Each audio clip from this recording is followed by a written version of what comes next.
Welcome to the Dean's Roundtable podcast series with Bridget Johnson.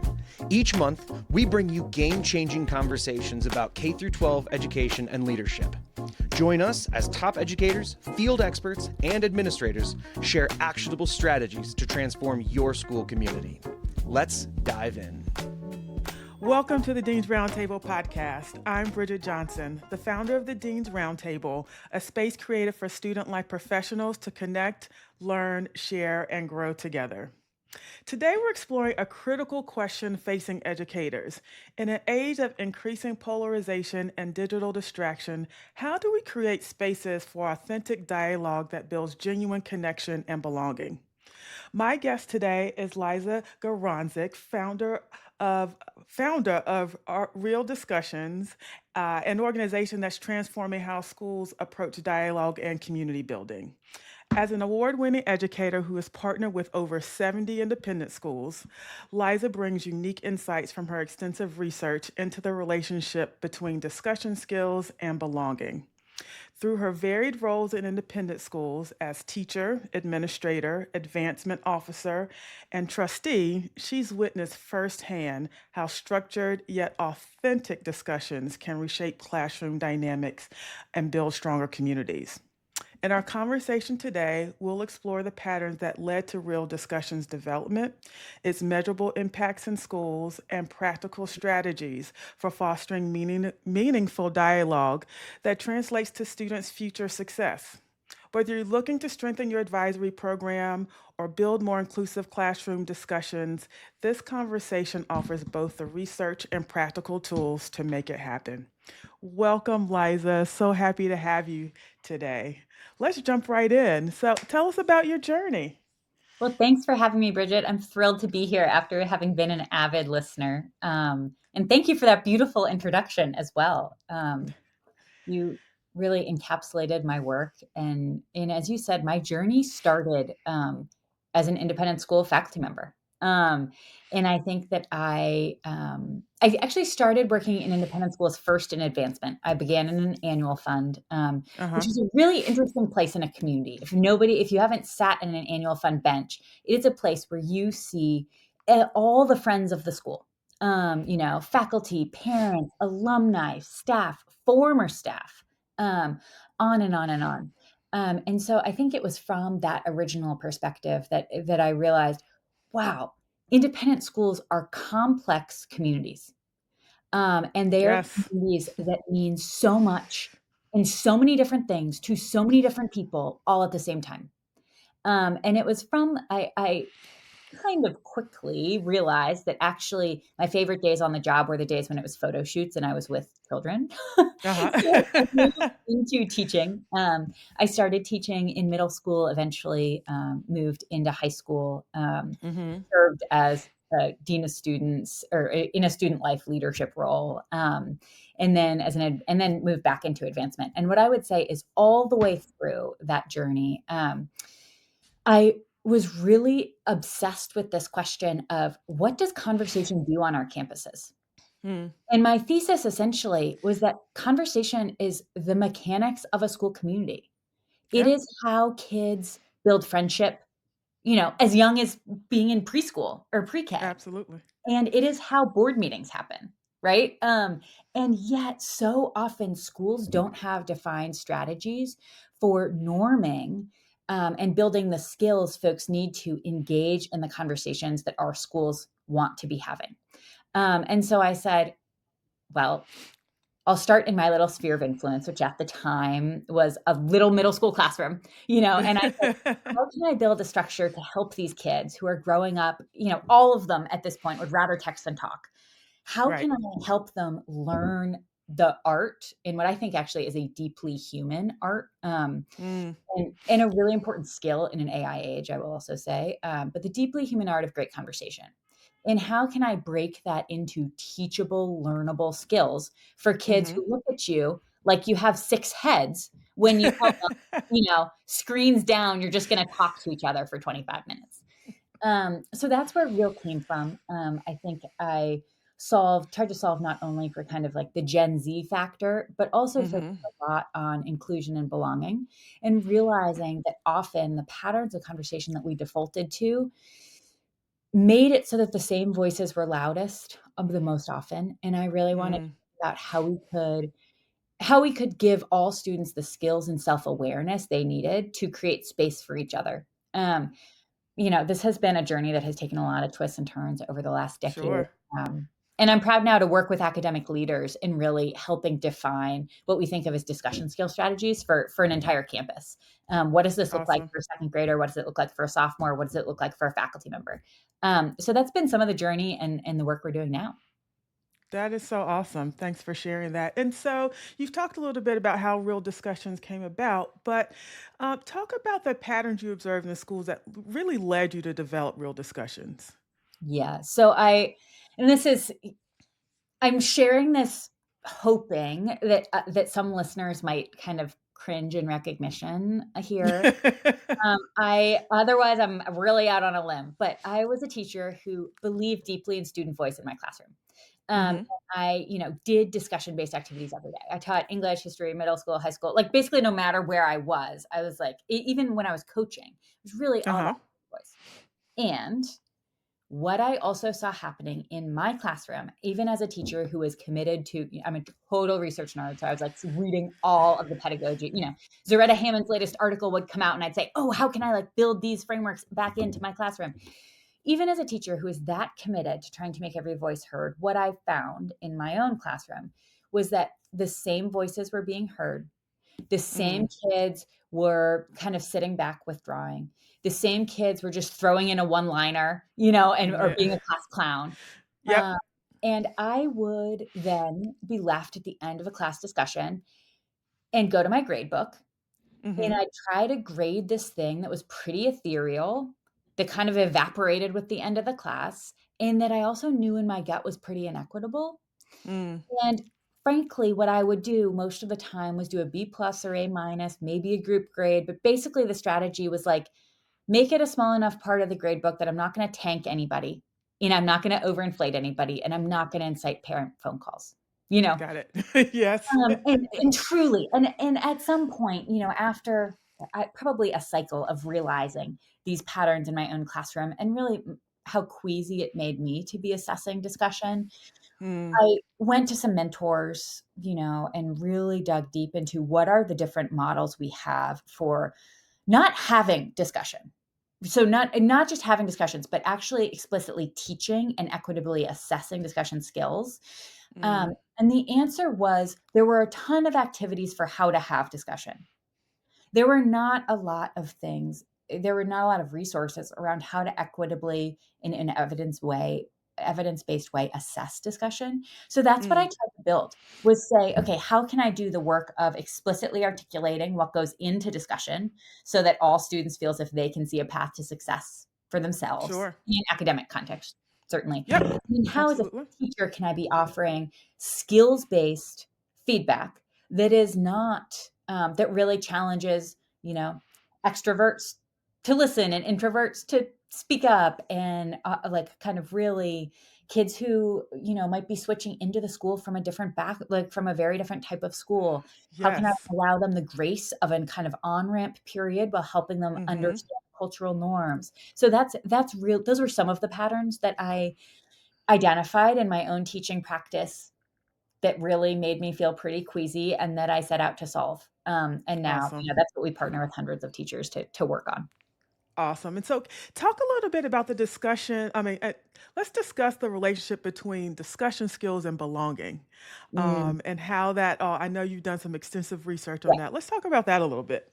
Yeah. So one of the other things is so often when we think about discussion and whether a discussion goes well in a classroom, what we're Hmm. really looking at is who talked and how much. Mm. And what I'm more interested in, rather than those metrics, is how did discussion feel to the kids? Because to me, belonging does not look like there are several apps that will make kind of like a pie chart of a discussion. I don't know if you've seen them. And it's I like, haven't. oh, they're quite cool. So basically the concept is, a teacher has an iPad and presses a button every time a student starts and stops talking. And so it Okay. tracks airtime throughout a conversation. And then at Got the it. end of a discussion, you can project it on the board, or there are things for meetings with adults too. You can project on the board and see whose voices took up the most time. And a lot of Gotcha. times what happens then is there's this sense that true equity and belonging happens when the pie chart is full of perfectly proportioned, different colored segments, Right. right? And to me, like, that's actually a fallacy. That's not what belonging is. What belonging is knowing that you are in a community where if you want to say something, you can get your voice in. If you want to disagree, you will still be respected. When you're speaking, your peers are listening. If something makes you uncomfortable, you have tools and you have enough trust in the room to be able to verbalize that in one way or another. And those things don't show up in the pie chart. They do not. They do not. And what shows up in the pie chart is really performative. And I would argue that kids can perform to be on that pie chart and not feel belonging. So what we try to do with Real is focus not just on, did you speak? How many times? What'd you say? Yeah. But what did it feel like for you? When you were speaking, did it feel like your peers were listening? And honestly, this is fascinating. So we survey thousands of kids a year, and that particular indicator will often start below 20%. So fewer than Wow. 20% of students will report that when they're talking, they believe their peers are listening. Wow. A big part of that is because kids don't know how to show each other that they're listening. So once you explicitly teach kids how to show active That they're listening, active listening. Yeah. then students realize, oh, they're actually listening to me, you know? So there are ways we can work on these metrics, but I think that one of the things that we've really tried to double click on is how can we build some metrics around belonging in a discussion that are and maintain a growth mindset. Make sure that these Yes. things we're measuring, we can offer solutions for so that the class can really function, or the group, any group where you're having a discussion. I think thinking about discussion as a team sport is also a great way to start building belonging. In a team sport, people contribute differently, Right. not identically. Not identically. I love And that. yeah, so that's another way we think about it. And so, one of the things that struck me, and I've mentioned this several times on the podcast, I'm getting my master's in restorative practices. And one of the Mhm. things that we've talked about is psychological safety. And Yes. it sounds to me that that's what you're trying to create first Yes. before people feel, whether students or adults, feel comfortable speaking. And you talked about how people feel when they speak. Are they listening? Do you feel like you can kind of be your authentic self? And that was not a term that I was familiar with until most recently, but I would imagine that that's kind of where you start in terms of Yes. the training piece. Can you Yes. can you discuss that a little bit? How you get adults to understand and realize that creating a space or creating the environment that can breed comfortable discussion is the first step. Oh, Bridget, that's such a good question, particularly because adults want to jump right in, right? And Absolutely. creating psychological safety takes time. No one who works in schools has time. Nope. And so it's really easy to focus on content or focus on, the questions of the day and advisory and move on. Um, Hmm. so a couple of the ways that we think about creating psychological safety. So one key to psychological safety is predictability. And Yep. another thing I think that another kind of misconception a lot of educators can have is that kids are going to get bored if we use the same discussion format all the time. For me, as the teacher, I would get bored doing the same discussion Yes. format all the time. Absolutely. I was teaching 4 sections. But the children were spending what? 3% of their waking hours in a week in my classroom? They weren't bored. Right. They liked having the routine. And so Mm. one way that we think about creating psychological safety is building predictable routines. We know that discussion in any survey, in grad school, I did surveys of students in high achieving schools and looking into their experiences in discussion. And discussion was a very high anxiety academic experience for many students, Yep. which isn't particularly surprising.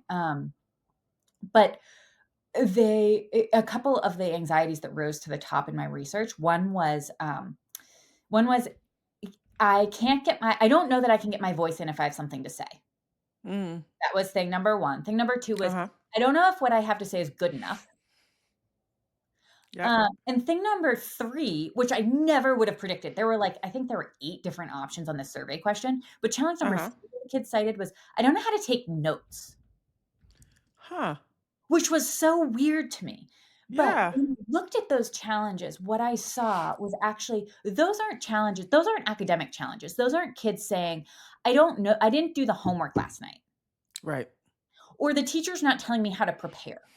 Those were challenges that could be solved by creating routines where Mm. students knew that, oh, we have a method for calling on each other that ensures that if I have something to say, I'm going to get my voice in.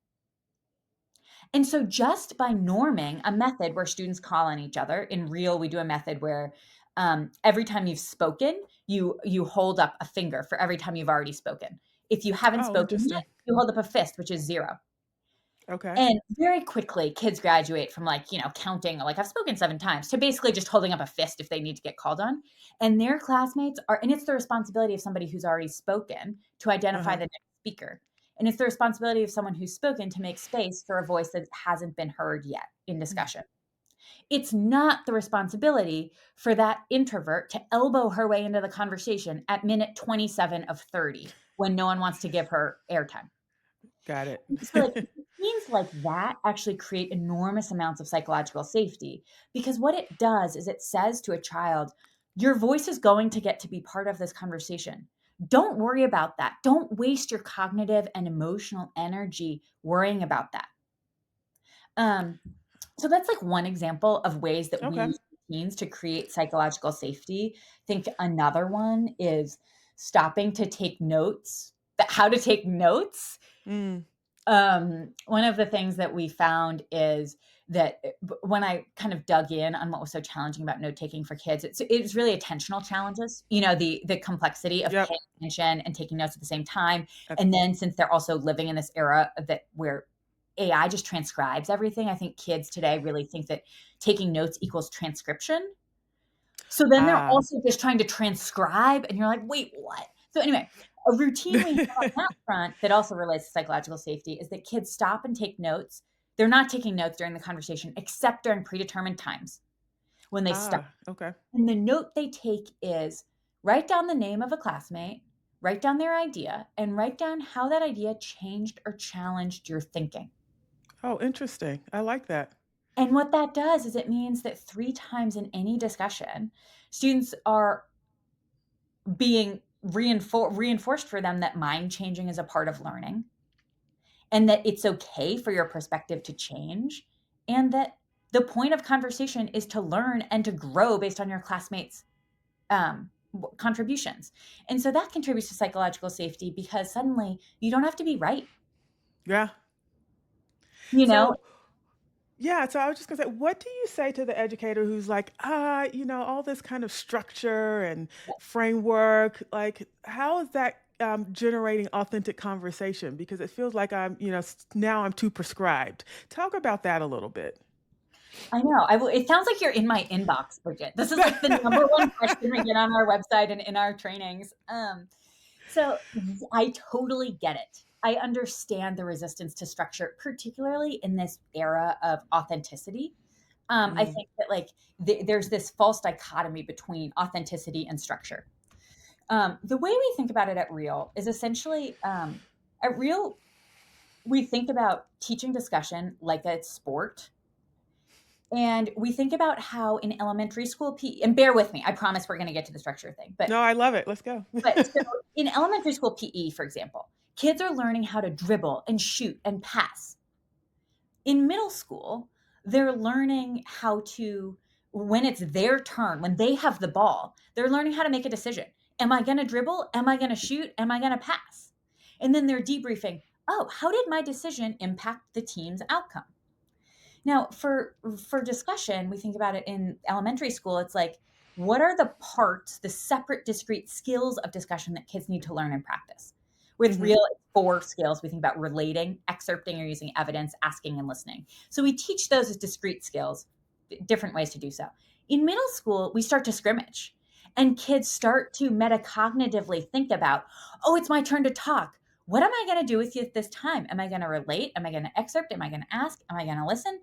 And what that does for the teacher is it helps the teacher start to give very intentional, specific feedback because you've built a common language. In high school, then we think about discussion as a team sport, as I said. Mm-hmm. So it's really moving to me. What am I doing in the moment? To what are the dynamics in this discussion? How can I track them? And how can I contribute to our overall team goal? And the reason that I offer that as a metaphor is because I think so often, say, discussion-based learning really picks up in a lot of ninth and 10th grade classrooms. And by Yes, 11th and 12th grade, it's like all that's happening, right? But exactly. so often in like November of ninth grade, we're expecting kids to be like varsity discussants, and they haven't learned the foundational skills. And so just the same way that like you're able to be another teacher I know what prefers, he's an artist, so he prefers to talk about it in an arts terms. And he's like, you got to teach line drawing before abstract painting. And yes, we Absolutely. all want to get to that moment where we are debriefing the art of the conversation, right? And Right. where it feels totally spontaneous and human, and we're in it together, and we're reading each other's signals, and we're like going there.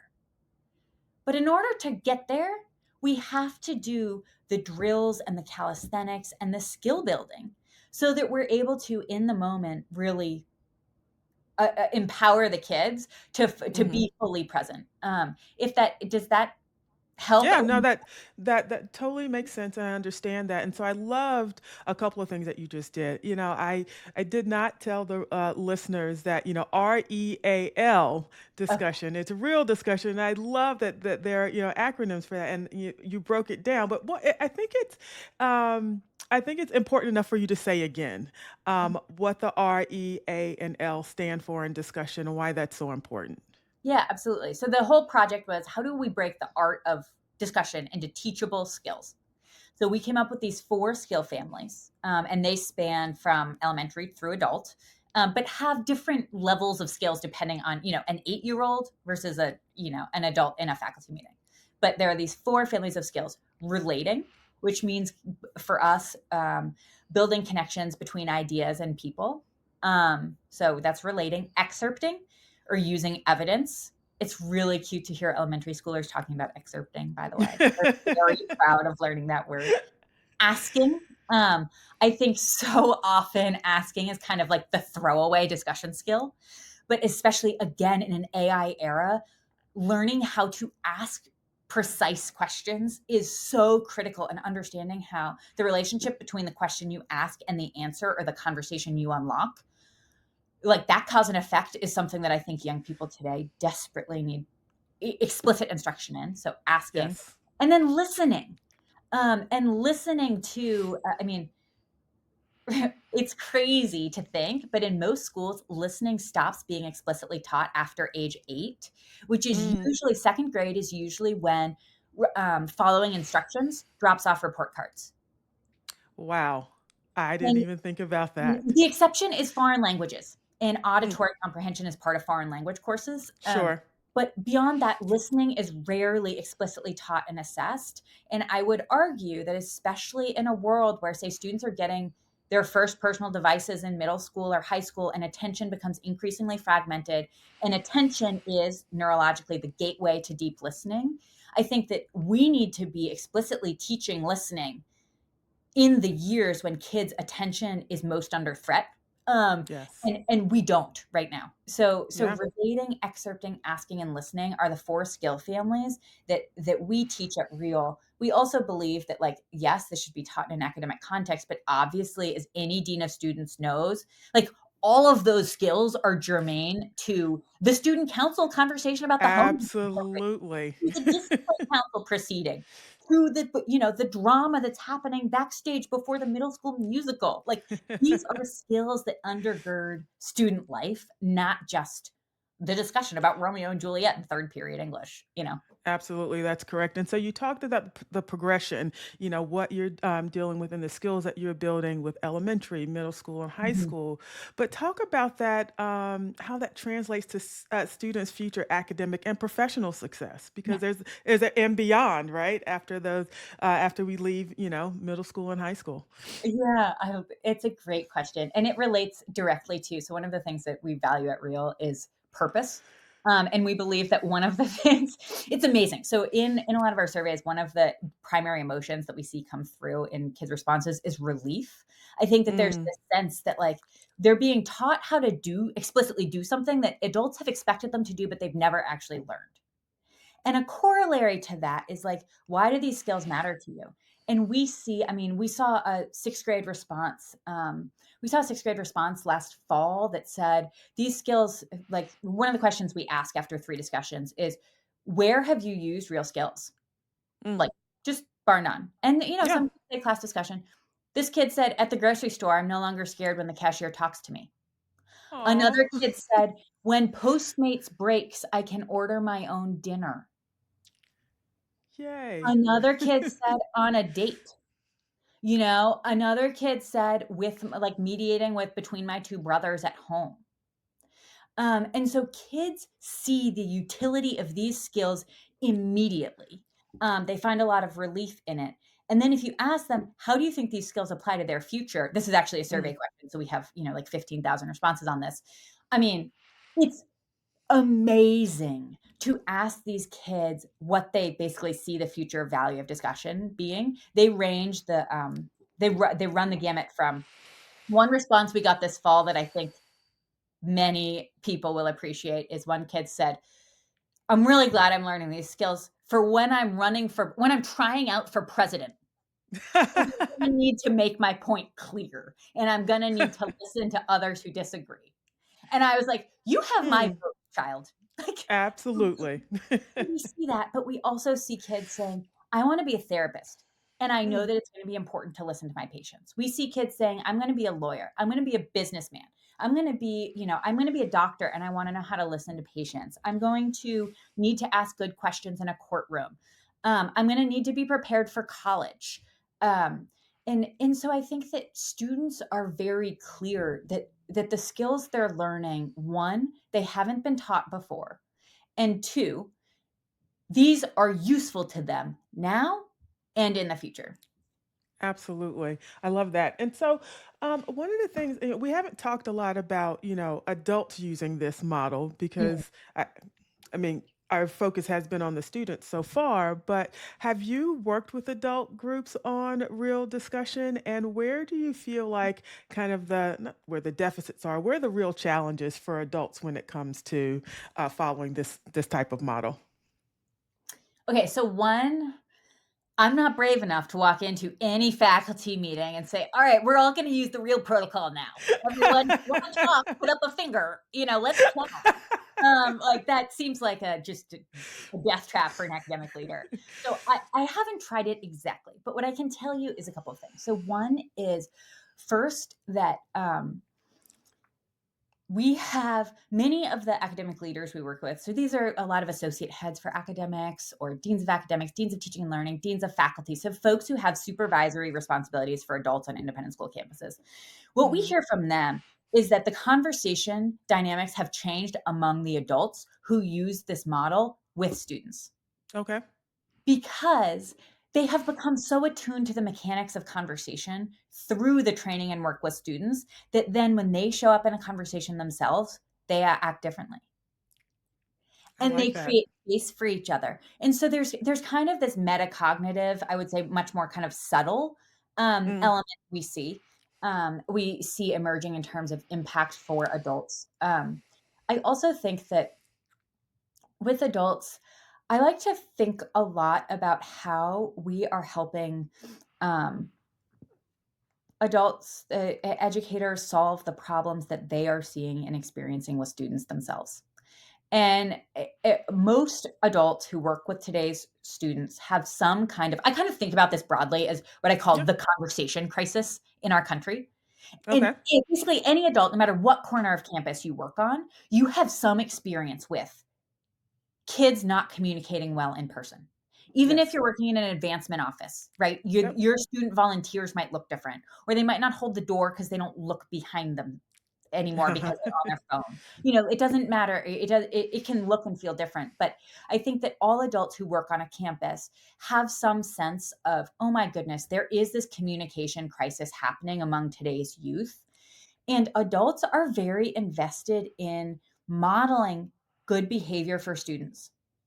And so when we're able to say, like, look, these are skills that you as an adult have, you might have to be more intentional about Mm-hmm. exercising them and about naming them. And about, for example, a habit that I normed with when I was running an advisory program, a habit I normed with my advisors was you get into advisory, you had to take attendance on their laptop.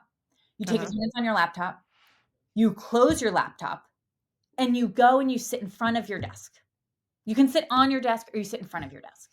Yes. It's little things like that that make an incredible difference in terms of helping adults model for students what the conditions are for real discussion, and saying, you have my full attention now.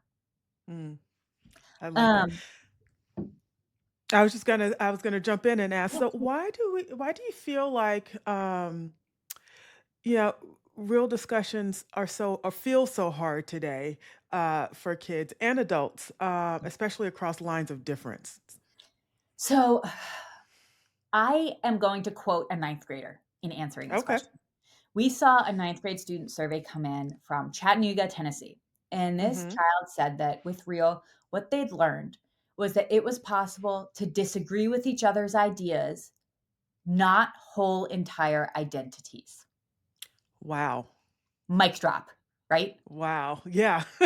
And that, I think, is the heart of what feels so challenging. And especially if Mm. you say to someone, like, we're going to have a real discussion now, everybody's blood pressure goes up. Yes.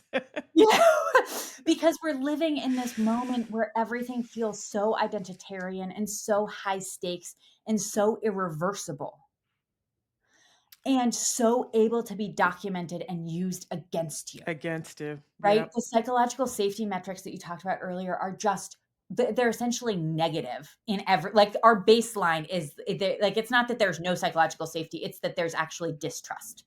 Yeah. And Absolutely. so I think that that's what feels so challenging.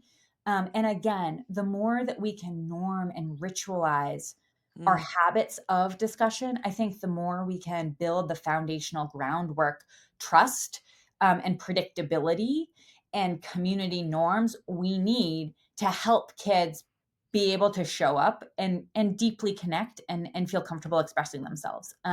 But again, doing that skill building can be boring and it takes time, It does take time. You got to make the investment. but you got to make the investment. And I know how hard it is. I mean, I ran an advisory program and I would send out, like, okay, an advisory on Tuesday in your 22 minutes with the children. You're going to, like, review the details for prom, talk about binge drinking, talk about signups for summer activities, and then do a random act of kindness. The end. Like, I'm guilty of Yes. it. Like, that is a ridiculous agenda, and that's what I would send out on Monday afternoons to my advisors before Tuesday. So, like, Yep. I understand why and how this is hard, and what I wish that I had been more intentional about when I was a student life leader was saying, actually, 3 of these things can be accomplished in 2 minutes at the beginning. The Yes. rest of this time is going to be a 15-minute focused discussion about binge drinking. And here's how we're going to structure it so that every child participates and feels heard by the end of the 15 minutes. I love that. I That's should have done great. that. That's not what I did, Yeah. but I should I have done mean, it. we know better, we do better, right? And so you've done all this work and you've been in schools and you've taught these skills. Talk about the measurable impacts that you've seen in schools who've implemented real discussion models or Yeah. methods.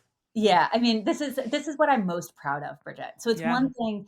I mean, I think my big question was, like, are discussion skills teachable? And I think over the last 5 years, since I've been doing Real Discussion full time, since we've partnered with 70 independent schools, what we've seen is a resounding YES. Yes, these skills are teachable. We just have to teach them. And so we've seen growth in literal discussion skills of relating, excerpting, asking, and listening, and also transfer to writing in terms of academic outcomes there. So there's certainly the academic category.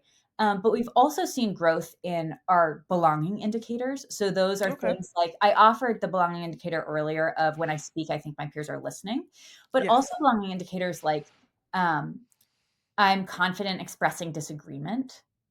Like that's teachable. Yes. You know, those are like two really big ones. Other things like I think everyone in the class knows how to say my name. You know, these are things that are fixable. We just need to measure them and then fix them. So those are some belonging indicators we've seen growth in. And then sense of purpose is our third one. And sense of purpose kind of indicators that we've tracked over time are, you know, I see real skills in the world. I use real skills in my life. I use them with friends, with family, you know, in other contexts, in other classes. We have all of this anecdata from faculty who don't teach real. And then the next year the kids show up and they're like, this is mad. Like, what is happening? Like they have a way of having discussion and they know these hand signals and they're running the show. And I think that is like the ultimate win to me, because this is not about following a protocol perfectly. It's about following a method with integrity. It's a research-based method for developing skills. You have to follow the method with integrity for 2 or 3 years. Once you do that, these skills are internalized and they belong to the kids, and the kids use them everywhere. So I think that the coolest thing is that we're now at the place where the students who we started surveying, you know, in 6th grade are now 11th, 12th graders. And we're really able to see, oh, this is what true growth and what truly teaching discussion skills and then building autonomy around these discussion skills looks like for a generation of kids who pretty much would all rather text than talk if given the option. Absolutely. And so that's amazing and so exciting to hear about that. Talk a little bit about your vision for the future of classroom discussions and student engagement. Oh, my vision for the future. So all right. So I grew up in the 90s. In the 90s, we had computer labs. Did you have computer labs? Yes. Okay, and you go to computer lab and you'd like learn how to type, or you learn through like type a program like Typing Tutor, or you'd learn eye-hand mouse coordination was actually a technological skill that Oregon Trail was designed to teach you. The Oregon Trail. Right? Yeah. Like lying to die from dysentery. Like that, you know. Yeah. That the Oregon Trail actually taught eye-hand mouse. I did not even think about it in that way. You're absolutely right. Okay, Yeah. so in the 90s, schools had computer labs. And what computer labs were essentially schools' answers to the question of like, oh my gosh, we see this technological shift happening. We know that the kids who are in school today are going to need these versatile technological skills like typing, like eye-hand mouse communication. We don't know what they're going to do with those skills, but we know we've got to teach them. And we've got to develop a research-backed, very strategic and targeted approach for teaching and measuring these skills. Once kids have a skill like typing, they will type their biology lab report, they will type their French paper, they'll also go on AOL Instant Messenger and, you know, flirt with their classmates. Like these are skills for school and life. Right. And I think that when I think about the future, my vision for the future is for schools to have conversation lab. Today's kids don't need to learn how to type, right? They can swipe before they can talk. But our country right now and our world does not have an explicit framework and system for teaching the deeply human skills that go into discussion. And I believe that as we think about the skills that are going to be most necessary in the workplace in the next 10, 15, 20, 30 years, there's going to be an extreme premium on soft skills like the ability to read other humans and communicate live. So I think that my vision really is for schools to start taking a very strategic and intentional approach to teaching these skills that is very different from we do discussion at our school. Right? That's the same thing as like we give kids laptops. That was Yep. not computer lab, right? There was words per minute score. I really believe that today's kids need explicit instruction in talking and listening all the way through 12th grade, maybe even beyond, And but I beyond. believe all the way through 12th grade, and that there need to be screen free and low tech methods for doing this. And that really is my vision. And that is, where I hope Real is on the forefront of that movement in the next kind of 10, 15 years.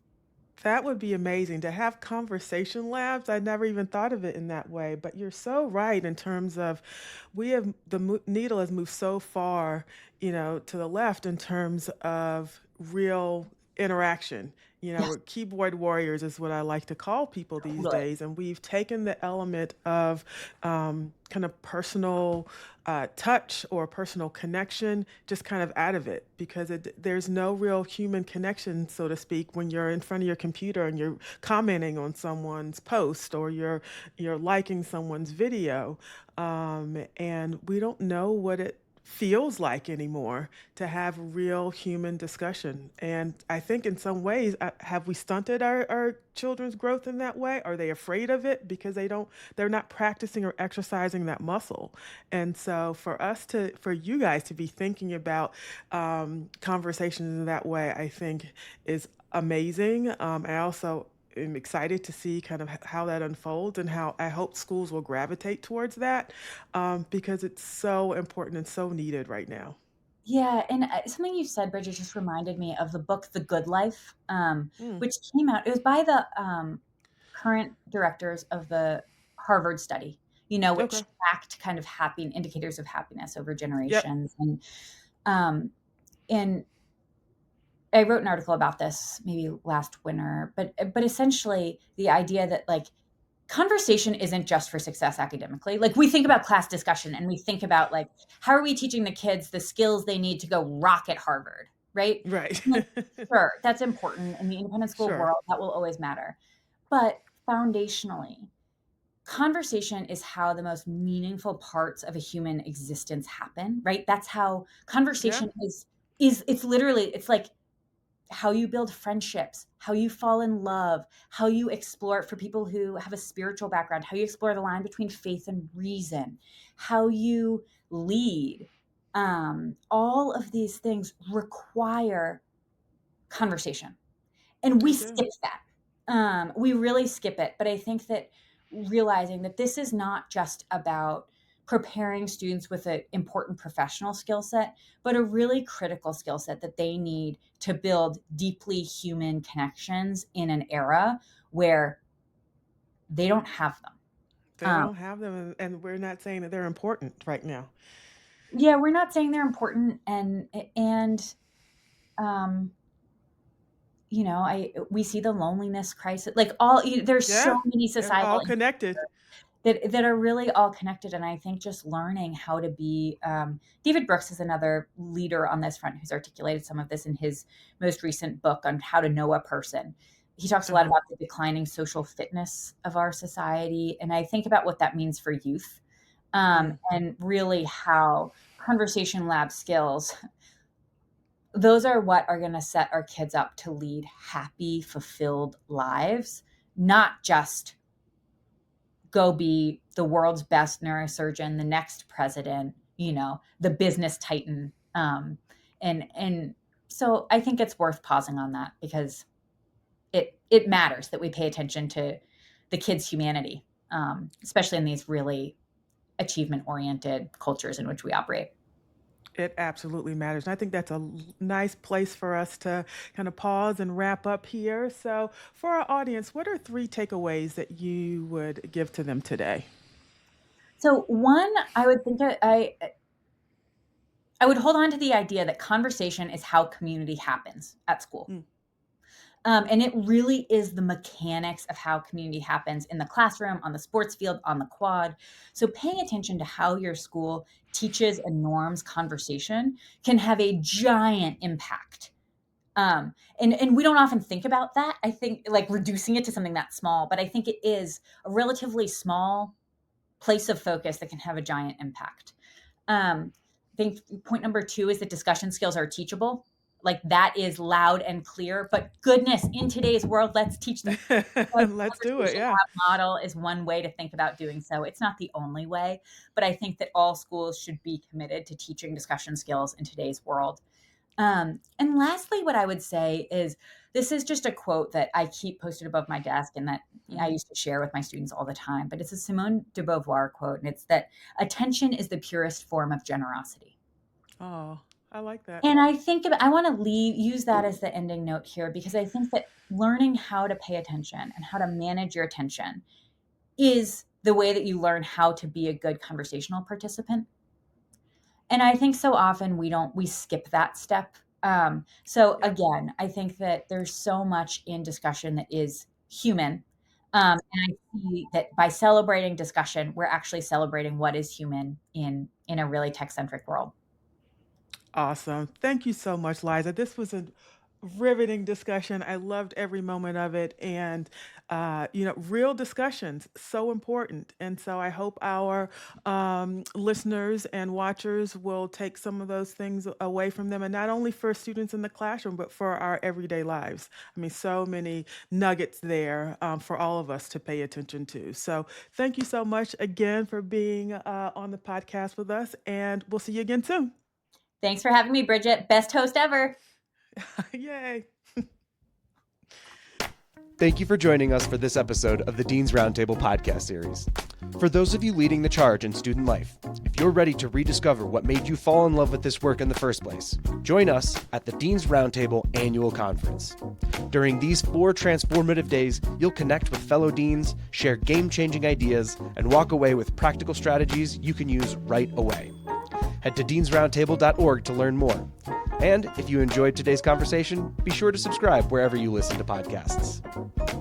Today's episode was hosted by Bridget Johnson in conversation with Liza Garanzik. Produced and edited by Andrick Sigmund, and music by PremiumBeat.com.